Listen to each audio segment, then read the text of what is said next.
Hello, and welcome back to another episode of the After the Timeout podcast, sponsored by the IBCA.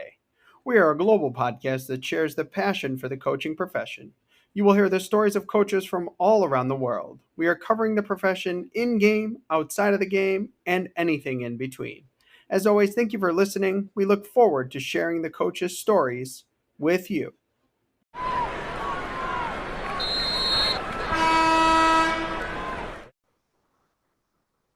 Good morning and welcome to another episode of the After the Timeout podcast. Today's guest is Derek Crabill from Crystal Lake Central High School. Coach, thank you so much for joining us. How are you doing today? I'm doing great. Thanks for having me. It's a pleasure. Well, we really appreciate it. So we like to start with the opening tip, and we like to get our listeners just to know about your background, your history, your program. So kind of tell us about your path. We talked about it here just a little bit off air, but tell us about your path and how you got to Crystal Lake, and then fill us in on your program because you guys have had a lot of success. Oh, I appreciate that. Yeah, I played locally here at Huntley High School back when it was tiny. Ended up going to Clark University and playing 4 years there. And my last three, I played under John Davison, who is well known in the Division III men's ranks and especially in Dubuque, is kind of a legend there. And I went to him after my fourth year, and I was like, I don't quite know what to do without having basketball in my life. And so he offered me the JV job at Clark. And so I did that for a year and really didn't think much about coaching. My path was more at that point getting into minor league baseball as an umpire. And so after college, I went and did that. And it was on the off seasons that I was substitute teaching at some local high schools. And I just kind of fell into high school coaching. And it was something that brought me back to the game, and I didn't realize that I had a passion for coaching like I did. And so when my baseball career ended, the boys coach at McHenry, he actually, excuse me, my first year in AAA, I got sent to Venezuela, and so I lost my coaching job at McHenry. And so the year that I came back, I told Coach Paddock that I was ready to coach for free. And he was like, no, I know what you make umpiring baseball. You need a paying gig. And so he found me a job that night at Richmond Burton High School, which was key to some of the things we're going to talk about today.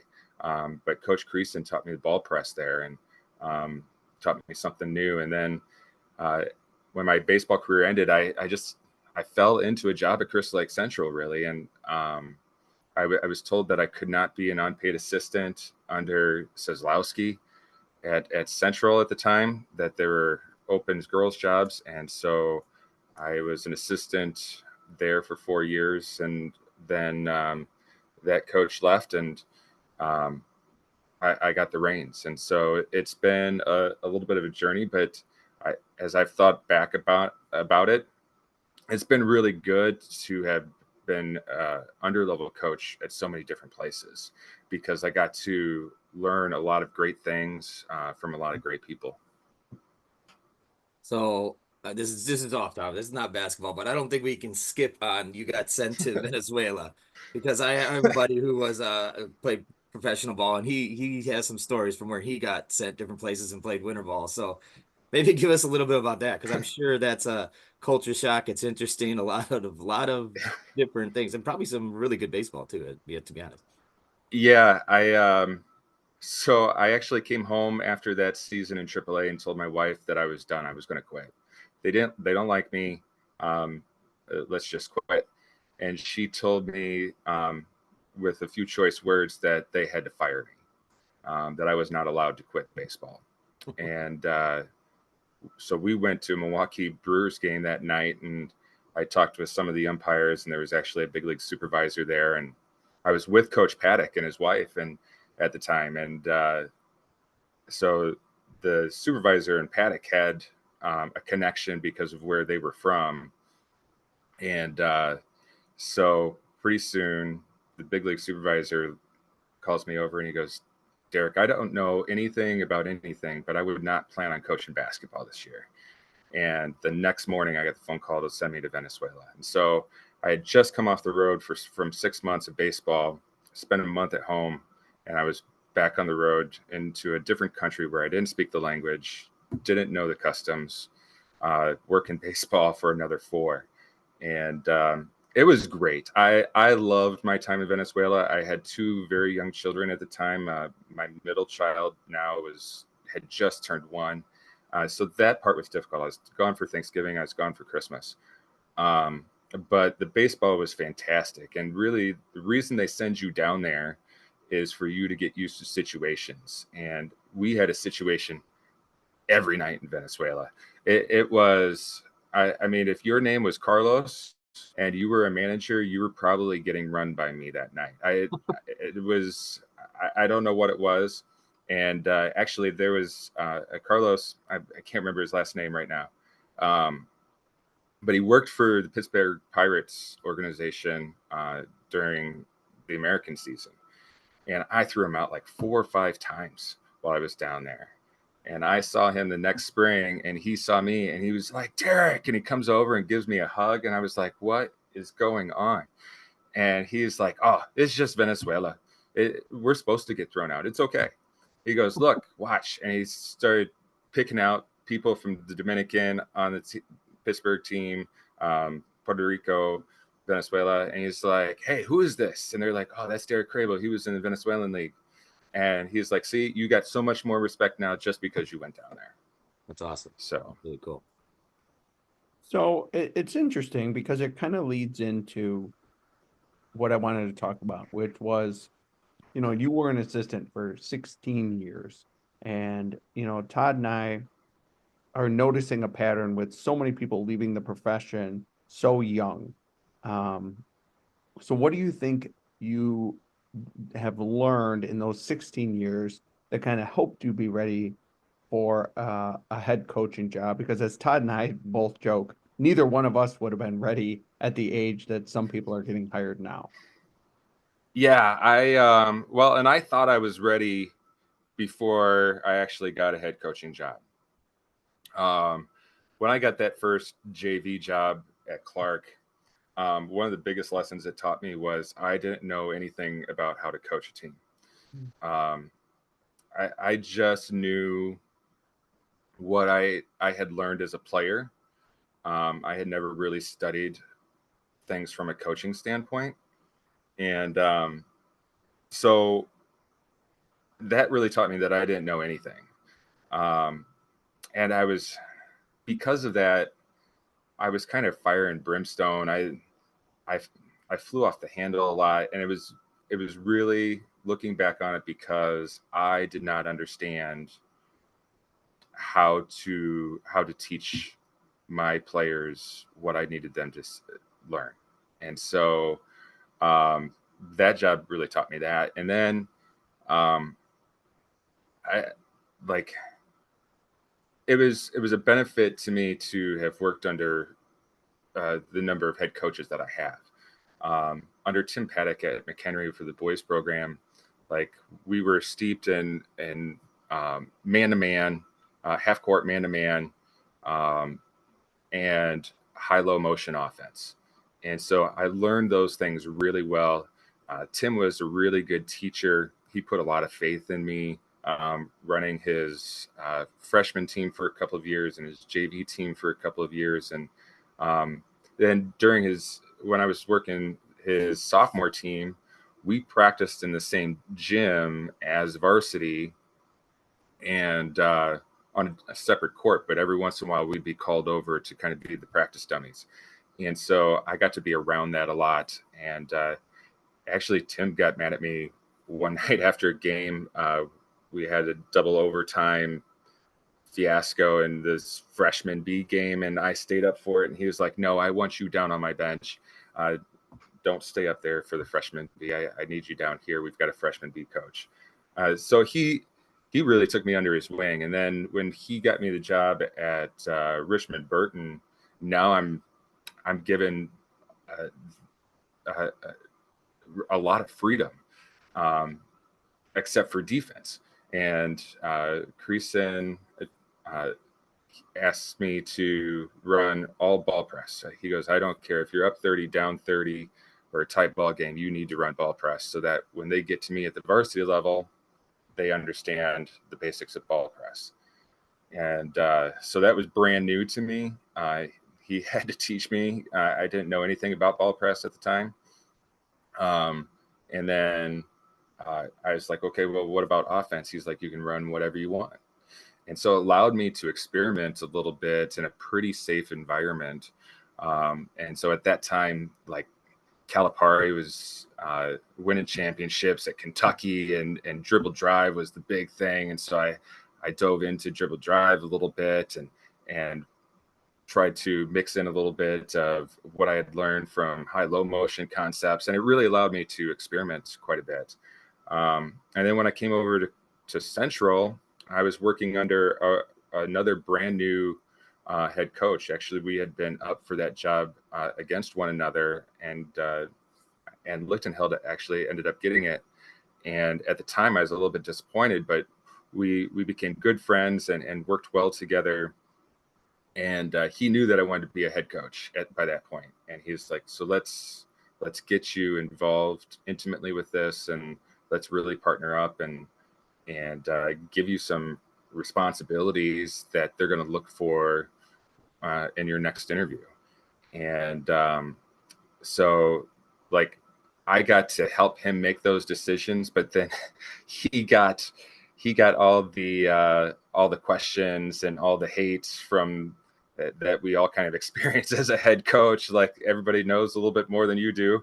And so he got all the flack, and I just kind of got to sit in the background and help him with those decisions and talk about those things, but I didn't have to be the face of the program.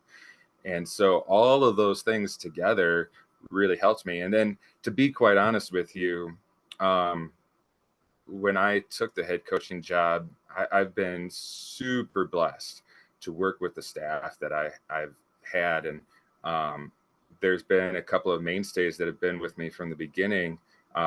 One of them being Vicki Hamill, and she's had coaching experience at Division I women's level. She's had coaching experience at the high school varsity level. She had experience in the AAU level, and then for some reason said she wanted to be my assistant coach. And so she's brought me along these last 8 years as well, and really taught me what it's meant to be a head coach. And so you put all those things together, and it makes for a pretty good experience, I think. I think we've done a great job here at Crystal Lake Central building the program, but I think it's been because of all of our joint experiences working together.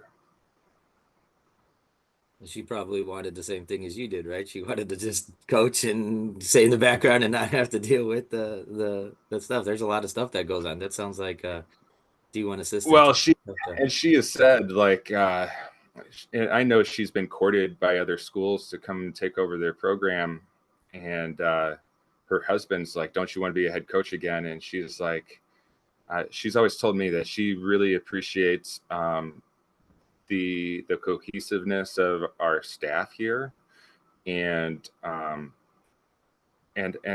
say, like, it's fun to coach with the guys, all the coaches that we have here.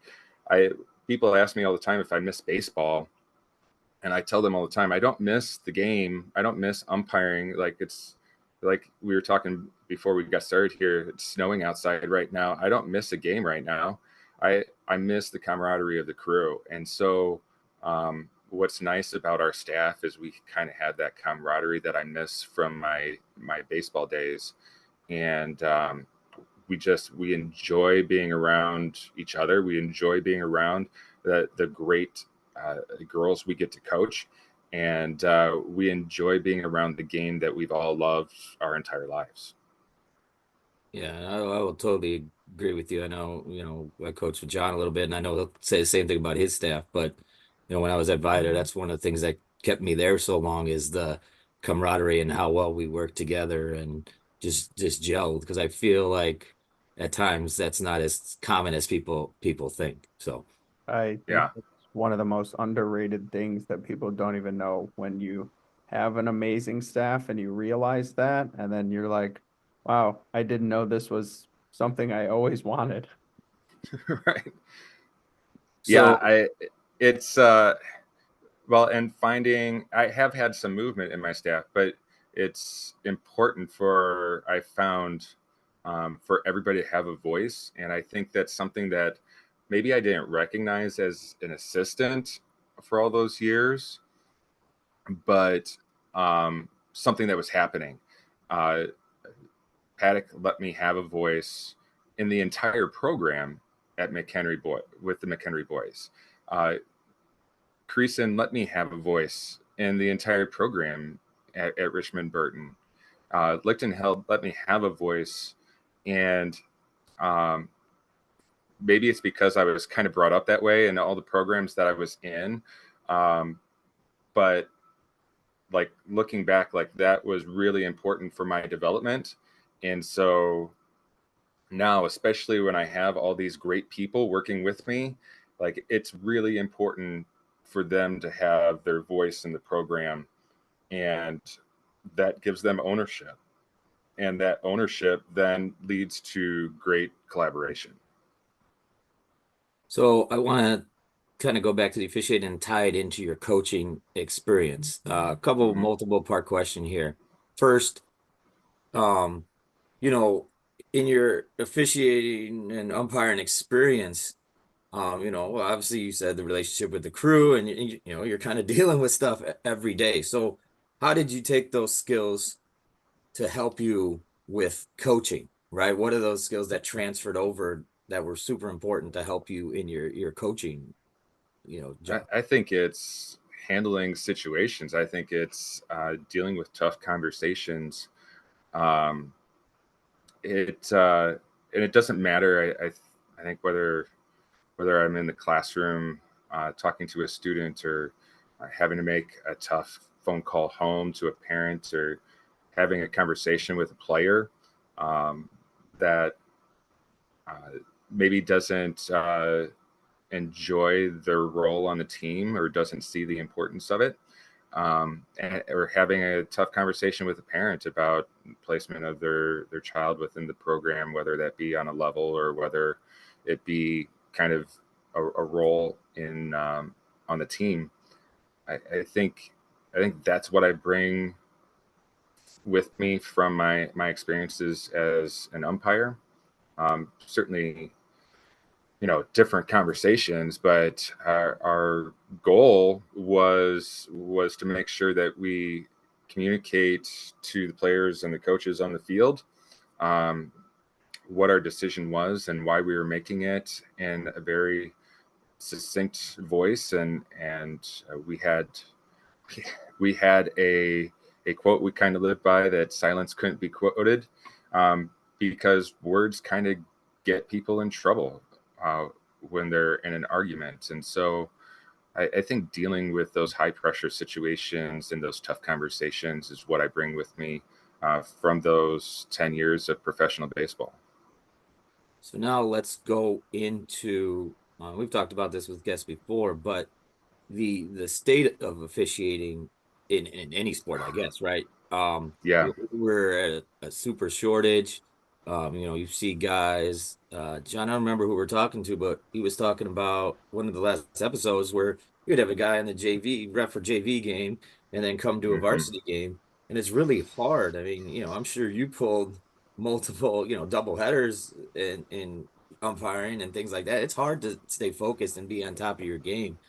So first, what are those things that make a good official? And then looking at the state of officiating and where we're at, based on your experience, how do you think we can help facilitate that and grow that to kind of get new blood in, or get people in? I know it's a loaded question, but Yeah. well, to me, the I way it's think, going, there's not going to be anybody left at some point. yeah, I worry about that quite a bit myself.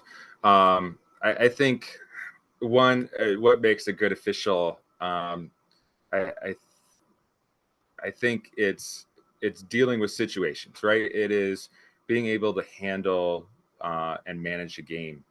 And so I try and limit as a coach, and I wasn't very good at this early on, but I try and limit my disgust, I guess, during the game for times when I feel like the officials don't want to be there. That's the perception I get when they're not hustling or when they're not communicating. And those are all parts of managing the game. And so what makes a great official is their ability to manage a game. Um, and I there are going to be times where, because of our angles, the official is going to have a different angle than I do. We are going to disagree on what should be called or not called at that point in the game. But as long as we can communicate that our positions both ways, I'm usually okay. And so I think what I see a lot with younger officials is they have not been taught or don't have that experience to manage the game. With the older officials who are holding on, I see that they don't want to manage the game. They just want to dictate the game. They don't want to have conversations with me. They don't want to or can't hustle anymore into the right positions. And so those things will irk me a little bit. But I've really tried to back off of some of those discussions because we are in a shortage. And it doesn't matter what sport you talk about, like there is a shortage. There are games being canceled this spring because they don't have the officials to cover them. And that's just sad. Sports has always been such a big part of my life from a very early age. That's what drew me. I wanted to play sports. I didn't care what it was. I wanted to be involved in sports. And so the fact that we're having games canceled because we don't have enough officials is upsetting to me. The other thing I think is hard is it's hard to recruit into that profession. And I think that we have to be more proactive in teaching younger people. I got started in officiating when I was 13. I just happened to have a person who taught me it taught me the beginnings, taught me the pillars of officiating. And then he knew when to push me into another group, another level, and so on and so forth. And so I've been really supported in that part of my life too. But I think we've got to do a better job recruiting. I've tried to push my own children into officiating during the off seasons. I know they don't want to do that professionally, and I don't think that's necessary. But I've got one in college, I've got one in high school, and I was like, if you guys really want to make money in a short amount of time, still be able to do the things that you love to do, go officiate. And it's a great way to make money during the summer. And they haven't taken me up on it yet. I'll keep pushing. But I think for young people, it is a great way to learn a lot of employable skills, right? Like you are basically your own boss. So you are scheduling games. You're communicating with an assignment chairman on when you're available and when you're not. You're understanding the importance of being on time and being responsible.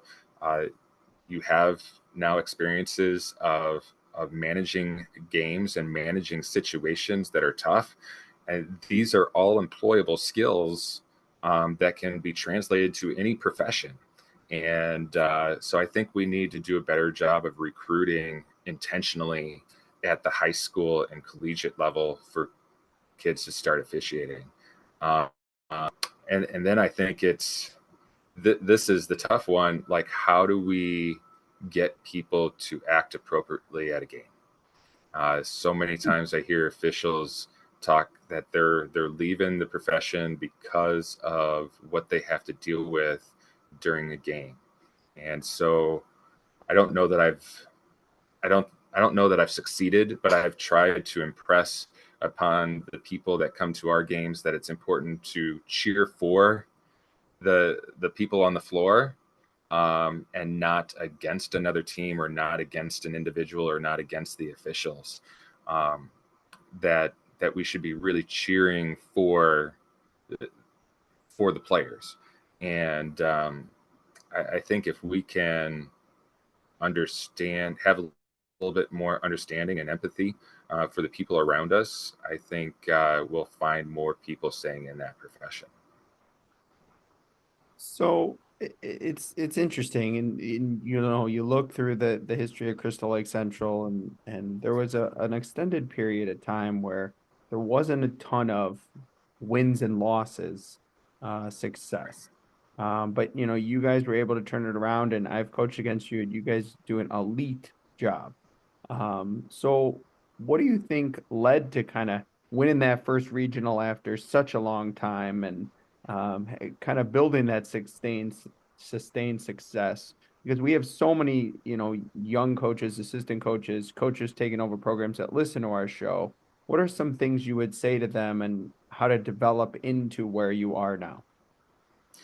I think that first regional was really about players. It was about some talent that we had. I think we were moving along the right direction in some sense, but I think even in 2019 when we won that first regional, there were still things that I needed to figure out in terms of building the program. But we had some really talented players, and they naturally had some cohesiveness about them. I remember that regional championship game. We actually had to change gyms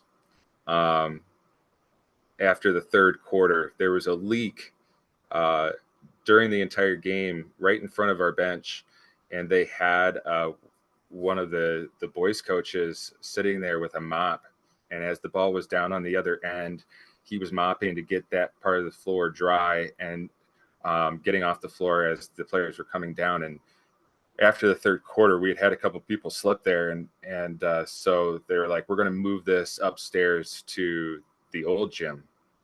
And so as we were getting prepared, as they were setting up the gym,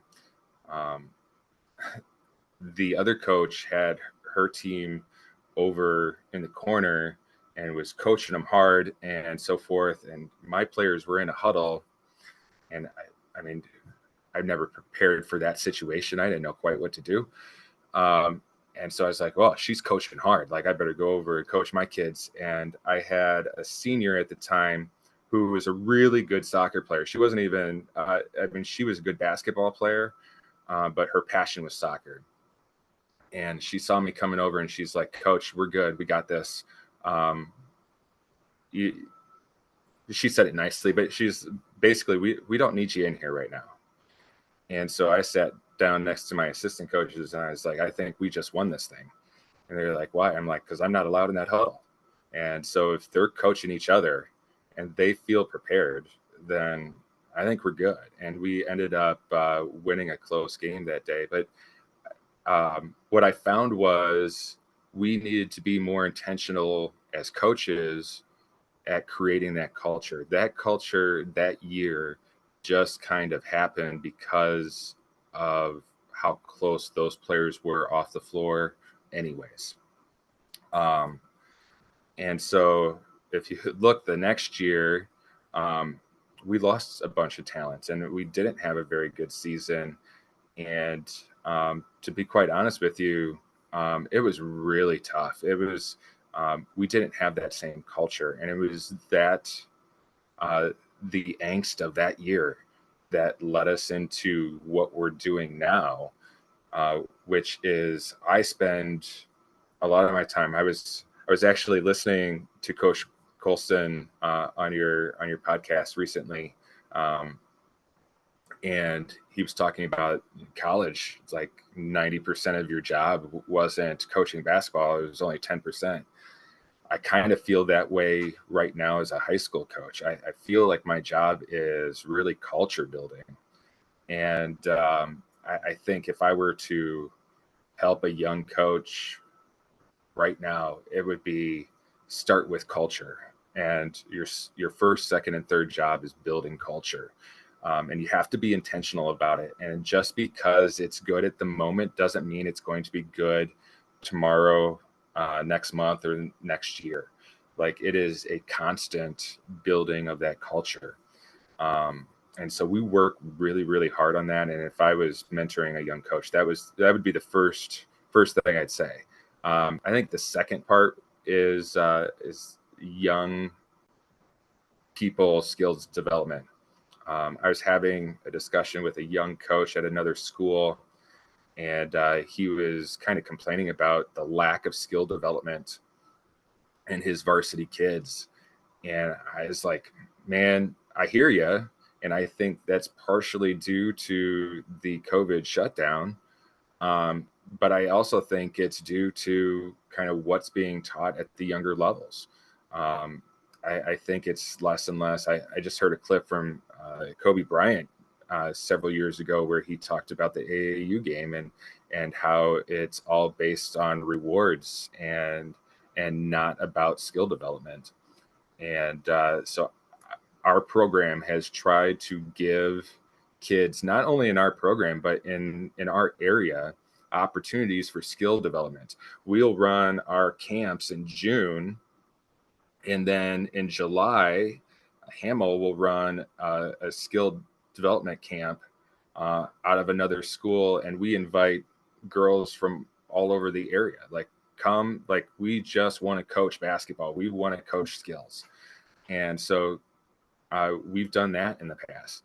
I think we've run a 3-on-3 camp in the fall several times, and I like 3-on-3. I like those short-sided games to teach skills, to teach the game, because kids have the ball in their hands more often. And so I think after building culture, I think it's about finding ways to give kids the opportunity to develop their skills in a fun way so that they enjoy the game.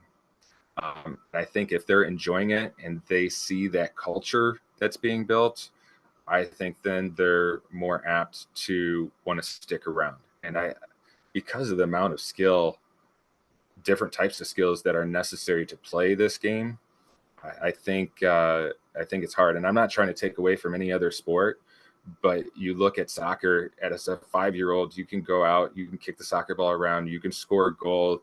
The players will all move around the ball in one big dust cloud, but they can have fun with it. Volleyball, while you can't have necessarily that bump, set, swing, you can pass it, you can set it, and get it over the net as a fairly young child. But the skill development necessary for basketball is unlike any other game that we have. And so I think it's about getting them out there. And then I think then it comes to X's and O's. And I put that on my list just because I don't know where else to go next. I would go back to culture, really. But I think I know that I screwed it up early. Like, it was all about X's and O's to me early on. Even when I first got the head job here at Central, it was about X's and O's first. It was about skill development second, and then it was about culture. And I flipped that order, and I think it's paying dividends now. So I want to go back to your, time as when you're interviewing for head coaching jobs, trying to get jobs. When you're going into these interviews, I think you really have to, like, think about yourself and kind of be able to communicate that. But what did you do, and how did you show your best points And then, whether it's somebody like you who spent 15 years as assistant, or maybe somebody who's younger trying to get a head coaching job, how do you recommend them kind of going about that and putting that all together, to show Yeah. their best self when they're going into interview? I think number one, I think it goes back to how you want to build your program. I think as I look back on my interviews early on, again, the order was flipped. I talked about the importance of culture, but I didn't show the intentionality in how I was going to build that culture. I wanted to talk a lot about X's and O's. I wanted to talk about skill development and show my potential employer how I was going to develop those things so that our program could be most successful. I think what allowed me to get the job at Central is, one, they saw in me as an assistant help build the culture or attempt to build the culture in the previous regime. Um, they saw how much I cared for the individuals I was coaching. They saw how invested I was in developing culture within the school and how committed I was to Crystal Lake Central. So I think that was a huge asset for me when I eventually got the job here, is they knew me and they knew how much I valued Crystal Lake Central. But I think if I were to go after another head coaching job in a different location, different level right now, I think the first, second, and third thing that I would talk about is culture and how I was intentionally going to build that culture. And to be honest with you, early on, like, I didn't have a path. I didn't know how to intentionally build it. I think really Coach Hamill and I and our staff have developed this over the last 3 or 4 years. And I now have a much better way of explaining how I'm going to do that intentionally.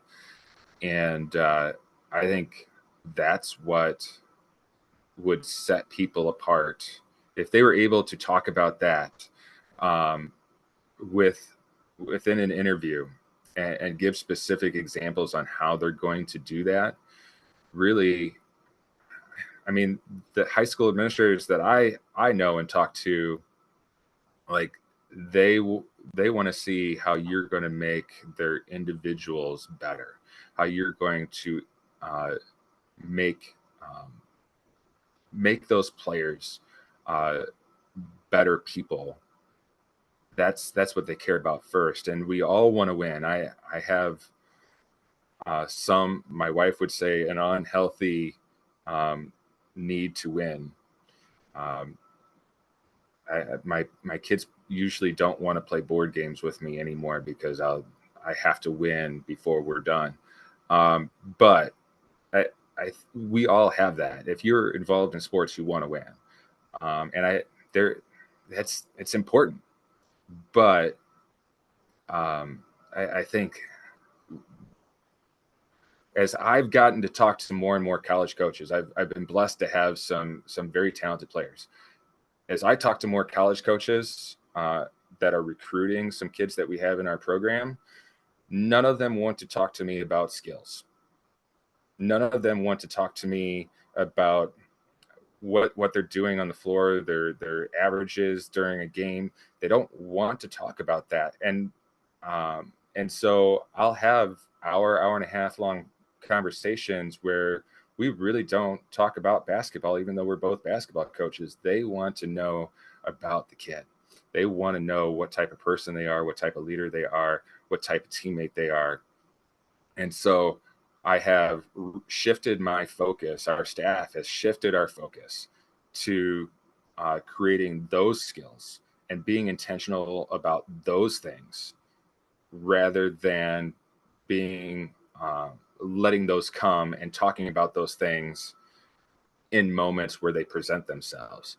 We now make those moments and present them intentionally. And I think man, that's what we want. Even if I get them to college, even if I get somebody into NCAA Division I ranks, like that's just 4 more years. Like they've got 30 or 40 more after that, where they're going to have to be great employees, great collaborators, great leaders. And so now our goal as a program is to create leaders in these women. And there's so few women in leadership roles nowadays. We've made it our goal to make sure that every kid that graduates out of our program is not only equipped with the skills to be a leader, but has had experience being a leader and is now looking for leadership roles within their lives. And that's more important to us than anything else. But I think it then translates into some pretty good basketball play because of the things that go into that culture. So we call this halftime adjustments, and I'm going to pivot. I was going to talk about something you talked about earlier in your staff and kind of collaborating together, but I think it's a perfect lead in, right? And John and I talk about this all the time. I just sent him something the other day talking about culture, right? And that's all it was. There wasn't any X's and O's in it, and um, but you know what are the things you're doing to develop that, right? Everybody can say culture, culture, culture. Yeah. You just talked about it intentionally develop it, even in those times when it's not presenting itself, right? It can't just be somebody makes a mistake. We're talking about this. So what do you do throughout the year, and with younger kid, your younger levels, your youth levels, whatever it may be, to kind of one get them in that mindset of thinking about it, right? Because you have to intentionally think about it, and two, develop those skills. It doesn't have to be the whole shebang, but maybe some of your most important points of how you're going about developing that. When we started, we did a deep dive into what it meant to be an athlete and what it meant to develop culture within the program. What were those important things? And so we used a lot of Proactive Coaching Alliance, I believe it's what it's called. Hamill and I did a book study like every 2 weeks and would talk about the things in some Proactive Coaching has these little booklets out there that are short, easy reads and full of great ideas and information about different parts of building culture. And so we took that information, and we were both kind of Simon Sinek nerds. And so we took some of his stuff and combined it. And like, I used to go to a lot of coaching clinics and want to like write down the plays and what are they doing on inbounds and out of bounds, and what are they doing defensively and offensively. And I almost go to none of those clinics anymore. We started then doing deep dives into some culture-based podcasts. And so there's a couple of podcasts that Hamill and I will listen to pretty frequently and take. A lot of times it's not even basketball coaches. It's like one of the podcasts that I think about a lot is was with the head of the Belgium soccer national association, whatever they called it, and how they develop culture within that national program. And so I'm almost more I'm much more interested in talking to coaches now about culture. And I still love talking about X's and O's and hearing little things. I mentioned Colston, and I think you guys were talking to him about his lock left defense. And I'm like, I can take some of what he's talking about in that defense, and I could utilize it within what we do in ball press, or like developing offense for a certain group of kids. Like, I'll take things from different people, but really what I want to sit down and talk to people about now is culture, because we'll do that. So I'll give you the first thing that we always do with each of our groups is we build our why statements. Why are we basketball players? Why are we doing the things that we're doing?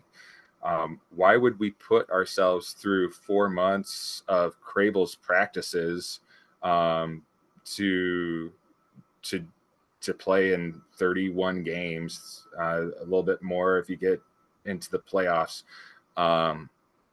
Why would we subject ourselves to that, especially when most of the kids that I have, basketball is their second or third sport? And we give them instructions that, like, this is originally when we thought about doing it, we made it about basketball. We said originally you can make it about the basketball team, but eventually we had the players read their why statements, and they had nothing to do with basketball. It was all about why they did the things they did, why they valued the things they valued. And it was a huge moment for me as a coach to kind of hear their why statements. But it gives them a purpose for being on the team. And it gives them a purpose for being around the people that they're around and doing the things that they do. And so that why statement is a huge first step into what we do.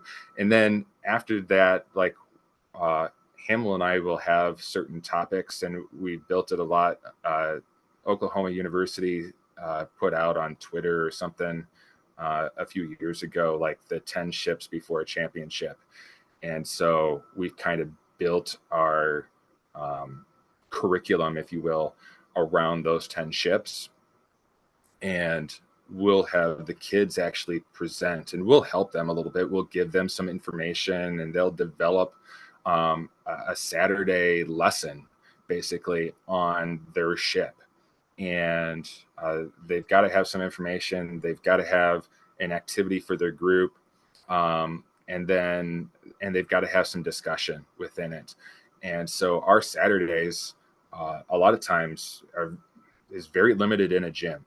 We'll go, 30, 40 minutes of shooting, and then we'll go an hour, 10 hour and 20 in the classroom. And a lot of times we're just like, it's about one of the ships. It's about fellowship. It's about being together. And having those discussions that are necessary to bring about those relationships that are so important within a team. And so we're very intentional on building those, and we've created our lessons based on those 10 ships that OU put out there. I don't know, maybe it came from somebody else, but we saw it from Oklahoma, and have utilized it. So I just literally sent Todd the 10 ships for a championship as you were talking. So we want to now kind of turn into the second half of the episode. And in the second half of the episode, we kind of talk to a guest about a specific topic. And we've talked about ball press before with some of our guests, and you and I kind of talked about ball press a little bit off the air, but something I want to hit with you is on baseline out of bounds defense. And if somebody hasn't coached against you or seen your team play, it is a very unique alignment. And Todd and I always joke it's hard to talk X's and O's on a podcast, but the best visual I can give is essentially you drop the second line down, and it's essentially 4 across the baseline and 1 on the top. And it, as somebody that's coached against you, it's very unique and sometimes very challenging to score against. So, you run your base defense as the 1-2-2 ball press. So let's start off with, take us through what you do against baseline out of bounds plays with your unique alignment. Yeah.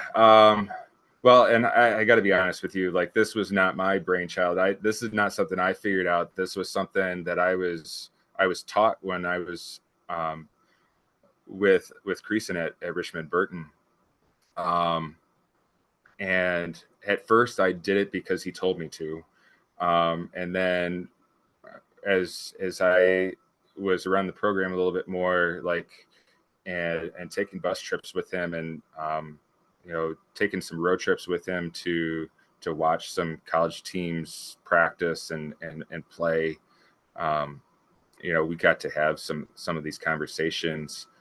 But I think the big thing for us is, one, we don't want the initial action that the opposing coach is going to call to result in a basket. And so a lot of the most popular thing right now, and it wasn't when I started doing this, but the most popular thing right now is for an offensive team to run that 4 low baseline out of bounds. That's one of the most popular formations that are out there. And if we take away with our third line, what we call our backs, if we take away the basket with our backs, it's very easy to pin screen them and get an open shot in the corner. And so dropping our 2 line, or what we call our wings, down into the corners was just a way to make sure that we did not give up those pin threes. And so our direction as we begin teaching ball press against baseline out of bounds, we tell our wings that they have responsibility for first pass to the corner. After that initial pass, then it goes back to our regular ball press situation, where our back line is going to take the corners and the post play, and our wings are then responsible for the mid and high wing areas of the court. But it was like, if we don't set up that way, man, America's play would work every single time. Like there's nothing you can do to take away America's play if you don't set up that way. And so two things really, my players know, two things really get me upset on baseline out of bounds plays. One, if they get a pass to somebody inside and there's a score, that will set me off the deep end. And then if they get a pass to the corner and then a screen on one of our backs for a pass back to the corner, that I'm going to be livid. And there's probably going to be a timeout and a few swear words in the huddle, to be quite honest with you. But so we'll give up anything over the top of our defense into what we call the sweet spot area, that the top of the key type area. We leave somebody up there to kind of take that pass. And then if we need to hand it off or something, we will. But it's really to make sure that we take away the basket, and then a lot of people will try and go corner entry to start to initiate a play. All right, so you kind of just answered our next question about what you're willing to give up. Let's talk about, responsibilities. I've seen it before. I've seen like Butler probably do a version of your setup with Brad Stevens, but I think that was more matchup, right? So your players are just taking away certain areas, or right? So they're, your corners are first person who comes to the corner. They have them. Your posts are protecting basket, right? Now, are you walling off the rim so that pass can't get there with one of your bottom defenders, or are you off the ball, kind of things like that? It will depend on the setup, and that in our scouting, we'll kind of look at some fairly regular things from that team on what they're trying to do.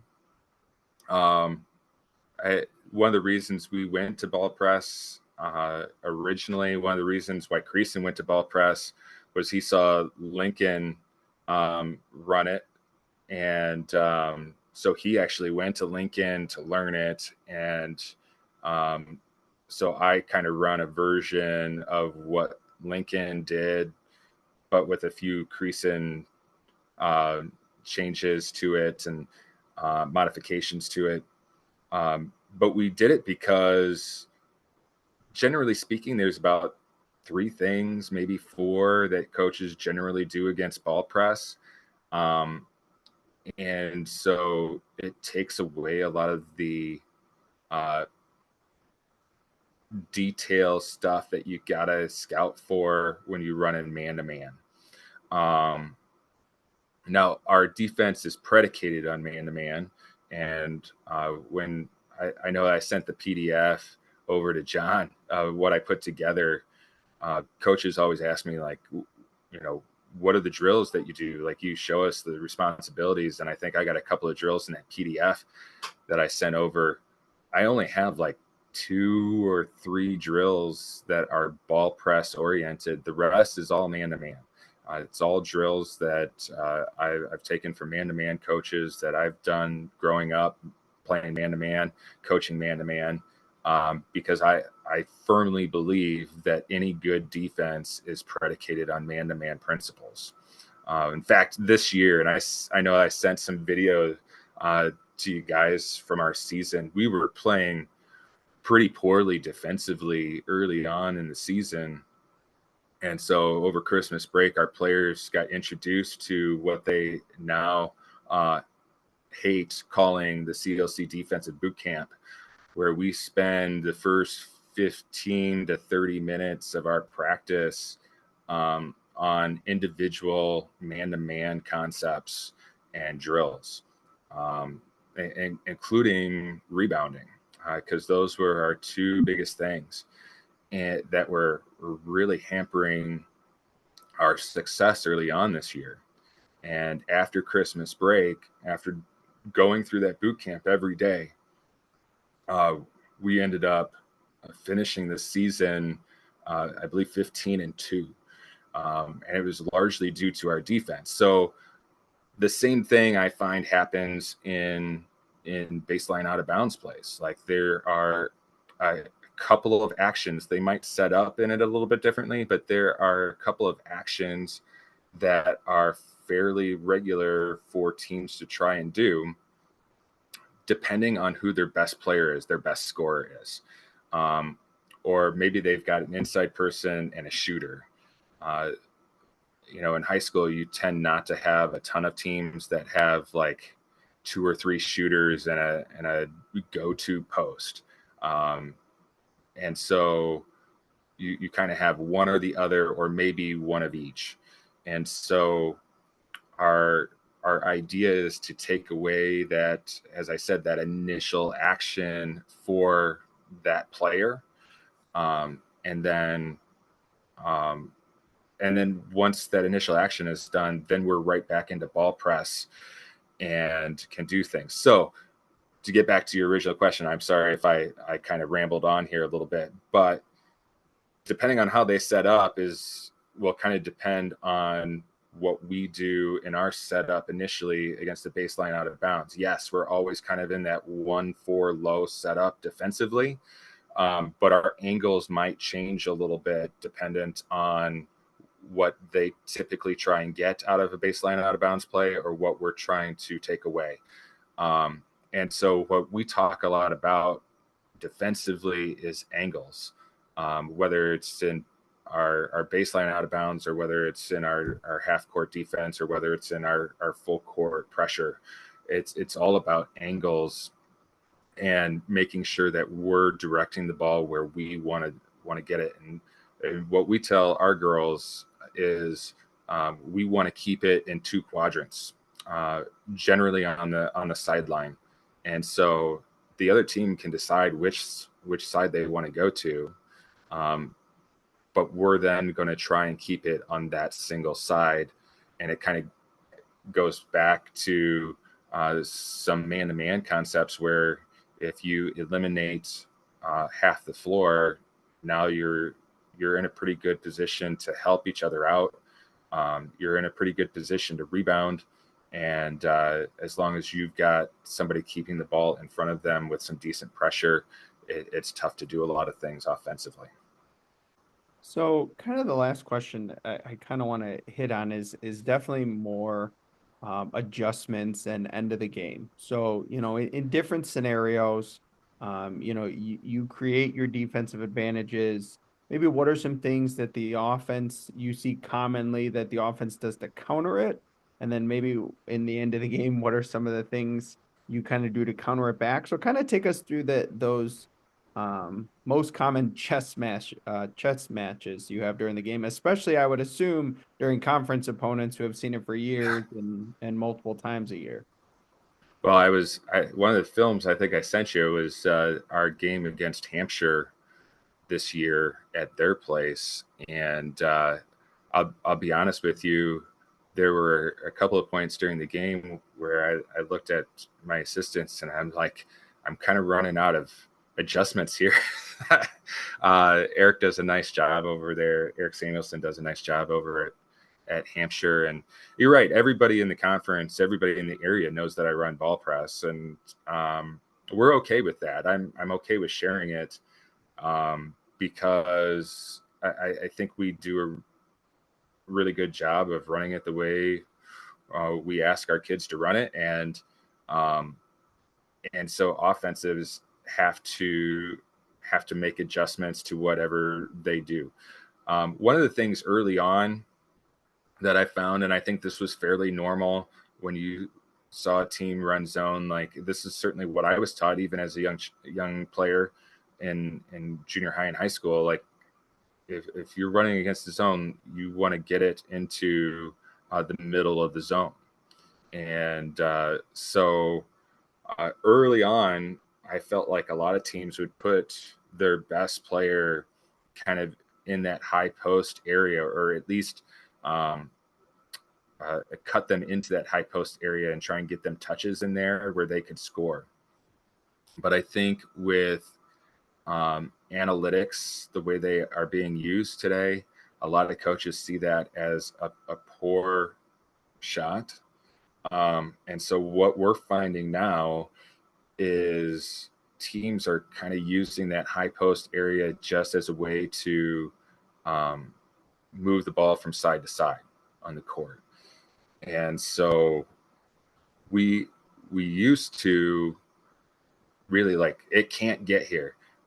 Ladies, if it gets here, we're cooked. We can't allow it into the high post area.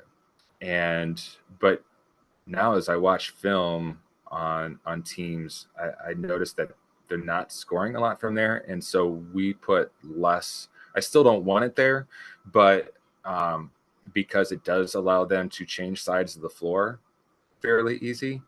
But I'm not as worried about the team scoring from that position anymore. And so the adjustment that we've made is we used to double team that and sometimes even triple team that high post spot and just make them kick it out and deal with kick out three. But teams are shooting more threes now.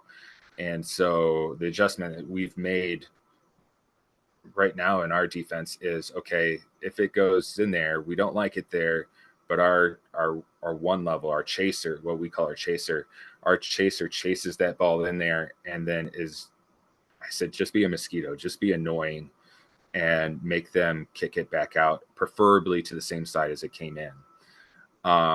But if so, like Hampshire, for instance, has a player that they like to have at that high post this year, and she can score from that area. So, all right, now maybe we change the quadrants that we keep that ball in. So one of the adjustments that we might make is instead of keeping it in the two sideline quadrants, we'll keep it in the top two quadrants. And we won't let that ball go baseline, and we won't allow that diagonal into the high post. And if we're keeping it in the top two quadrants, we can drop that chaser and it looks much more like flathead or a 3-2 type look to kind of keep it out of that high post area. We've had times where there's a dominant post player. And so there's a couple of things that we will make adjustments. Basically what I try and do is I try the couple of days leading up to a game, give kids certain ways that we might adjust during a game hey, this is the way we're going to play it. All right, now here's an adjustment we might make. Here's an adjustment we might make. Here's an adjustment that we might make as we foresee it, looking at game film. And so we might send a double team. We usually full front the post players. And so maybe it's a situation where we'll allow the ball into the post, but we're going to wall up and make sure that they have to kick it back out. We might overhelp. We might still front it, but we might overhelp for the lob. And so there are just little adjustments that we might make where that double team comes from. There's been a lot of times where I've said, okay, if it goes into the post, chaser, you're going down and doubling. And if they kick it out to the top, our wings will help you out until you can get back up. So there are lots of different adjustments that we'll make, different modifications that we'll make. Most of the time, we've seen some of that in film work prior to coming into the game, and at least our kids have been exposed to those possible adjustments. So as we get into our last two segments, the first one we call 30-second timeout. It's your opportunity to kind of talk about whatever topic you want, whether about yourself or your program or something you want our listeners to know, or turn the table and ask Todd and I a question. And as we always say, that there's no official in your timeout telling you your 30 seconds is up. Yeah, I think we talked a lot about what I would say is most important, and it's that idea of culture.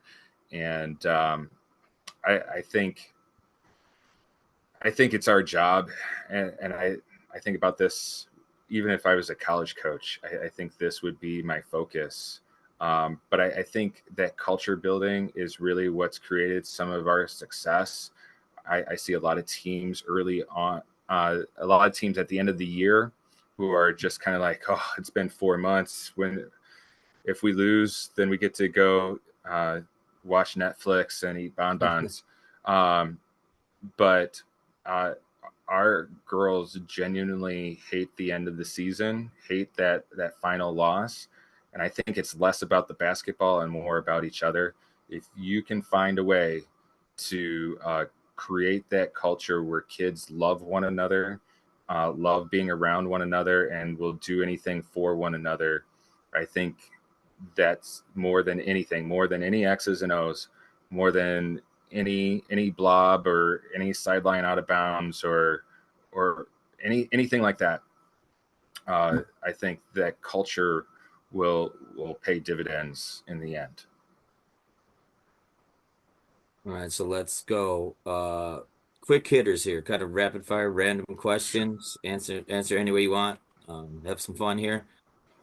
First one, how do you decompress during the season? Like, how do you, you're in the middle of it, you're in the grind, you're like, oh man, I got to do this and this, but sometimes you just need to like, okay, let's decompress and reset. This is not going to be the answer that maybe most people would give. I watch basketball.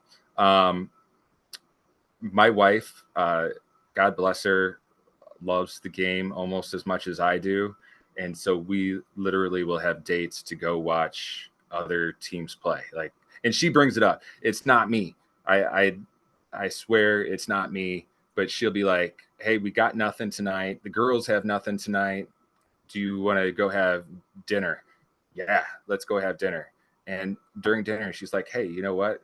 The McHenry boys are playing, or the Huntley boys are playing, or whoever. And she'd be like, you want to go watch the game? Yeah, I do. And so I kind of love the grind. I love watching what other teams do. I love sitting near the benches and kind of trying to listen in to the coaches and see how they're trying to get their players attention during difficult situations. And so I decompress by recompressing. I spend and an inordinate amount of time at boys Christmas tournaments over Christmas break. Like I just sit there for hours on end and watch basketball, and that's what brings me joy. That's what relaxes me. I love it. All right, well, I'm a little afraid now to ask this one, but favorite off-season activity? I do like to golf. I'm self-taught, and so I will. And the other thing about my wife, like our whole first 10 years of being in a relationship, I was on the road for 6 months, and so she doesn't really like me being home all day during the summer. And so especially if I'm not running camps at the time, she's kind of like, isn't there something you can be doing right now that's not in the house? You're kind of disrupting the normal flow of our house. And I guess I can go golfing. I'm not very good. But I enjoy playing golf. I'm old and broken, and so it's one of the things that I can kind of still get that competitive juice going, and it doesn't matter whether I'm playing against somebody or I really feel I still coach golf, but I tell my kids all the time on the golf course, it's not about playing against the people in your group, it's about playing against the course. And so it's a way for me to get some of those competitive juices out of me, and so I enjoy golfing quite a bit during the off season. I wish it wasn't snowing today. I would probably be going to the course before going and watching NCAA basketball. All right, your best story from your time in Venezuela. Man, I had a night. Had a night in Caracas. There was two teams that basically played in Caracas. Caracas was like the New York Yankees of the league, and then La Guaira is actually where the Caracas airport is, just outside of Caracas, across a little mountain range, if you will. And so one night we had Caracas and La Guaira, and like I had thrown out the manager from La Guaira, whose name happened to be Carlos, and I threw him out in like the second inning. I don't even remember what I threw him out for. It was something dumb, but he got thrown out. And then in like the fourth inning, there's a close no home run call. That's mine. And there, the bleachers are made of cement. And so that ball came right back into the field of play. I did see it on replay. I did get it right, but it left the ballpark. But the La Guaira team had basically surrounded me and was arguing the call. And my partners, I can see it on video, like are doing their best to play rodeo clown and get people away from me. So I had these two big arguments, both against La Guaira. And the next day I'm in the mall in Caracas, and I see this guy. I'm a 6'4" white boy. Like I stood out. And so I'm in the mall and I see this La Guaira fan. He's got a La Guaira hat on. He's got a La Guaira jersey on. He sees me in the mall, and I can see that he recognizes who I am. And I'm like, crap, I don't have anybody with me. I don't speak the language very well. This is not going to go well. And so he comes up and he's like, arbitro. And I was like, yeah, arbitro, umpire. And he goes, threw out Carlos last night. And I said, yeah, I threw out Carlos. He's like, muy bien. Autograph? And I was, sure. I'm going to make this hat worth even less than it is right now, but sure, I'll give you an autograph if that's all you want. So they didn't. I had a lot of too much, huh? No, like they genuinely liked when he got there, seeing those types of things. Man, you could never tell if something went wrong or something went right in terms of the fans. Like if something great happened in a game, like beer went everywhere. I mean, it was showering the entire stands. Cups would be thrown on the field. It was a disaster. Then if something bad happened, same thing. Beers everywhere. It's being thrown out on the field. And so you never really knew. There were a couple of fields where they actually had SWAT and dogs on the field during the game. And I was like, why are these people out here? And then like during in between innings, the SWAT team and the dogs would come along the foul lines. And I'm like, why are you people here? And they're like, oh, we've had too many people storm the field. Okay. Well, it's, and I remember they would stay on the field. And so we had like a foul ball go over towards the stands on the first base line. And the first baseman and I were kind of going over to, because he's trying to catch the ball. I wanted to make sure that I knew whether it stayed in or out. And all of a sudden, the dog started barking at us. And so we peeled off, and the ball happened to land right in front of the dog.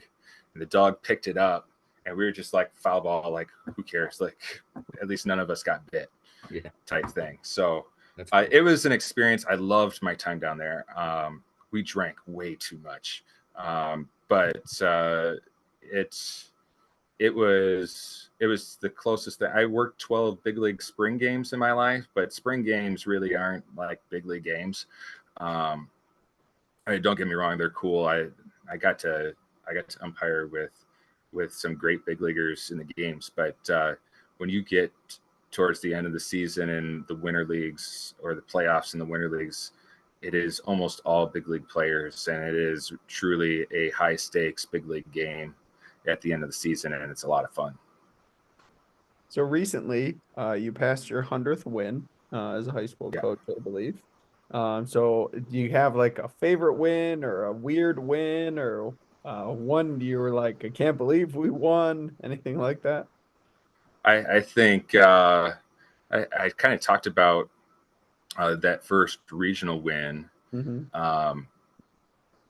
and that'll always stand out to me just because one, it was our first regional win together as a program, and the fact that we had to change gyms in the middle of the game, that will always stand out. I don't know that there are too many playoff games. I don't know if there are too many games period that have had to change gyms in the middle of a game. So I think that might always stand out to me. I think, I've been blessed the last 4 years to have a great player by the name of Katie Hamill, who's going to go on next year and play at University of Missouri St. Louis.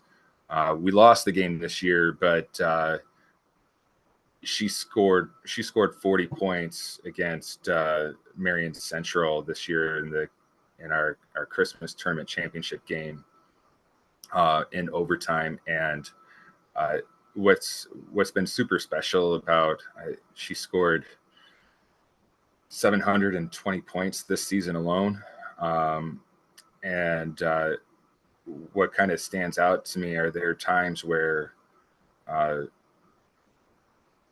see the point total at halftime or whatever, and I'm like, man, are we not moving the ball? Is she becoming a black hole? And it's quite the opposite. What's been fun over the last couple of years is to see how much she has been a team player, even with some of the accolades that she's gotten.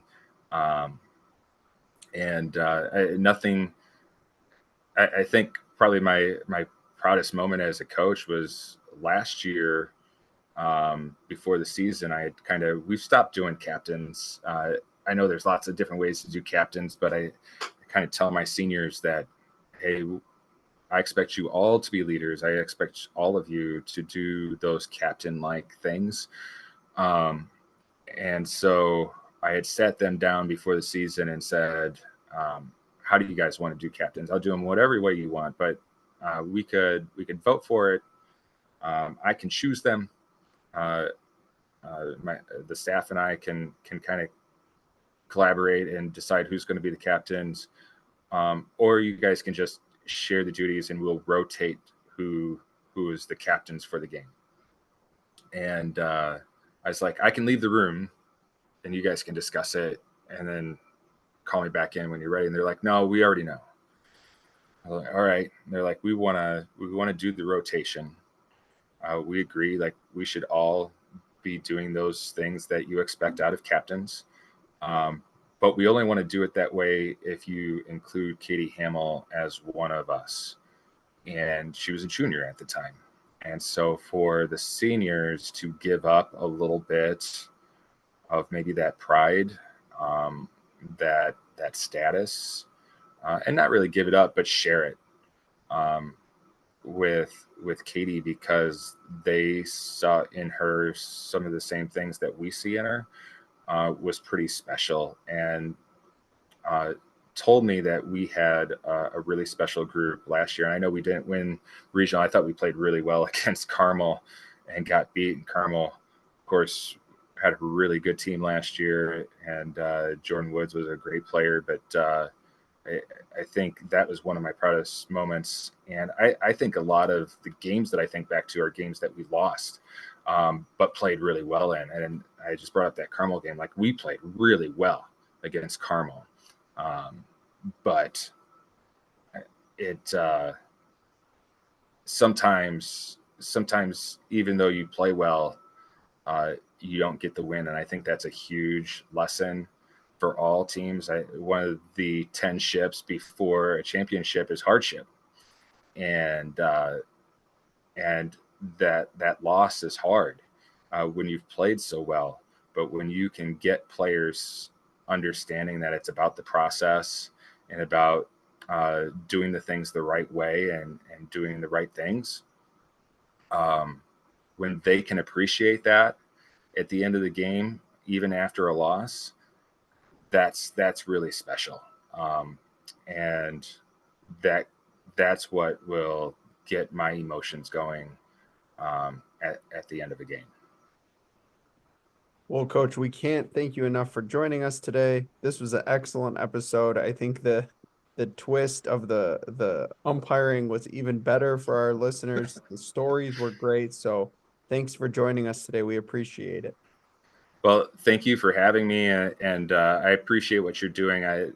Coaching is something that's near and dear to my heart, and something that is super rewarding. And I love what you guys are doing.